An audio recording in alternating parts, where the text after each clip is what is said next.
1, 2, 3, 4, 5. When I come out here, I always count. Good girl, woohoo! Because I got 5 puppy dogs, I want to make sure that they're all here. But when it comes to your health and fitness, when it comes to how you feel, how much energy you've got, how you look in the mirror, do the numbers count? Are they important? And it seems that we're bombarded with numbers all the time. Eat this number of calories, drink this number of glasses of water, your body fat percentage should be this number, your blood pressure should be this number, you need to do this many number of reps and sets, you need to, and we're told numbers, numbers, numbers, numbers. But I always ask this question, what if the numbers are right, but you don't have a stack of energy, you don't like the way you look in the mirror, you don't perform well, you're not getting the results that you want? And what if you are healthy, fit and strong, you feel fantastic, you love what you see in the mirror, but somebody tells you, oh, you're too heavy, or your body fat percentage is too high, or you're eating too many calories, or your blood pressure's wrong, or your heart rate's wrong? How about this? What if you ask yourself those 4 questions on a regular basis and then make the changes to suit you? And what if, and this is the question I always ask, what if the numbers are wrong? How does somebody know how many calories that you should be eating? And if you're counting calories, what if the calorie counter is wrong, the tracker is wrong? What if the label on the food is wrong? And that's been, again, researched and studied many, many times, that there's a really interesting inaccuracy when it comes to trackers and when it comes to food labels.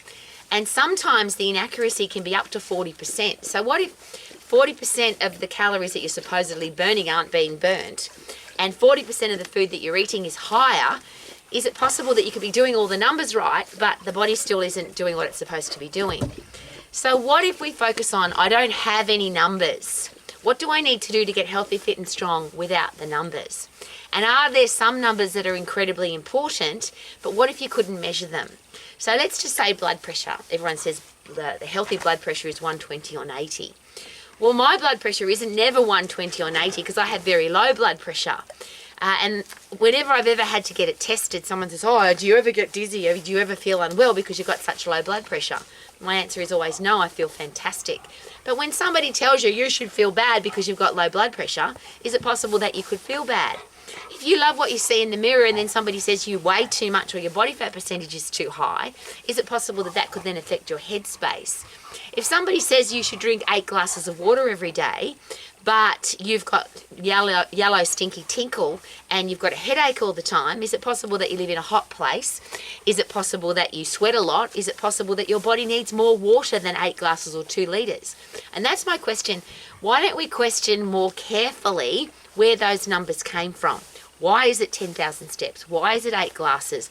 Why is it 3 sets of 10? Why does my body need this many calories?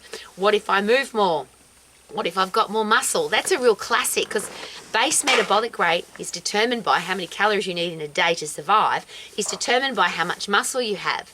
Your metabolic rate is determined by how active you are, and then your respiratory quotient, which is where those calories are being burnt from. Is it coming from carbohydrate, protein, fat, or a mixture of? And of course, it's always a mixture.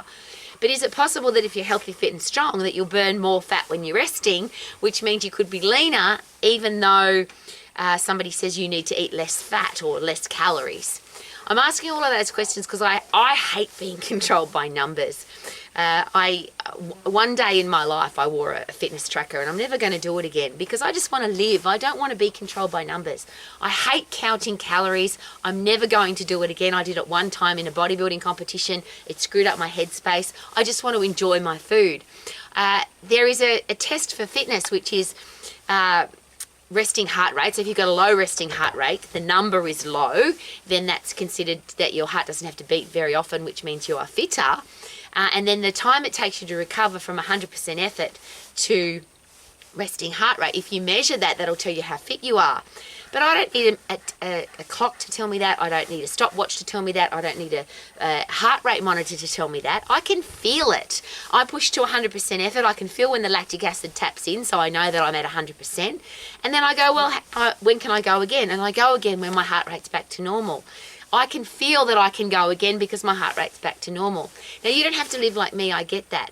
But I live with a lot of people. My life is, because I'm in the exercise profession, A lot of the people in my life, their life is controlled by numbers. They have to count their calories, they count their body fat percentage, they weigh themselves constantly.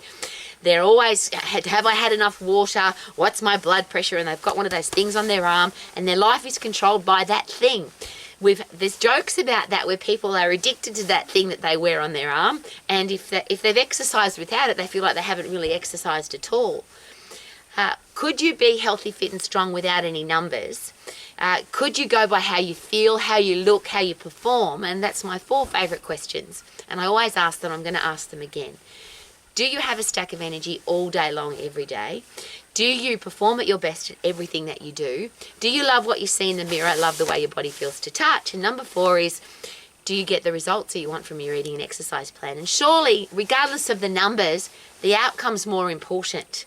So if you're not counting anything, but you still have a stack of energy, you love the way you look and feel, you can perform at your best, and you're getting the results that you want, surely whatever you're doing is working and you don't need to count it. And I'm that person. I don't want to wear a fitness tracker because I can feel my body. But here's an even better question.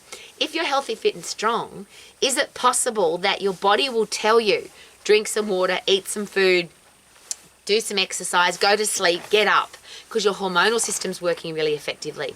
What if your hormonal system, that's my puppy dog, Judo, she's moving the camera because she's having a little sleep in the sun.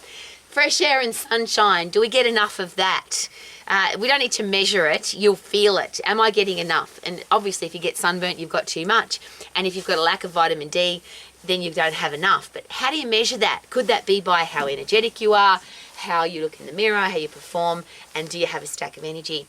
And that's all I want for everybody, to live your life in a way that isn't controlled by numbers, isn't controlled by diets, isn't controlled by calorie counting, isn't controlled by anything except I feel fantastic so I can go and do all the things that I want to do.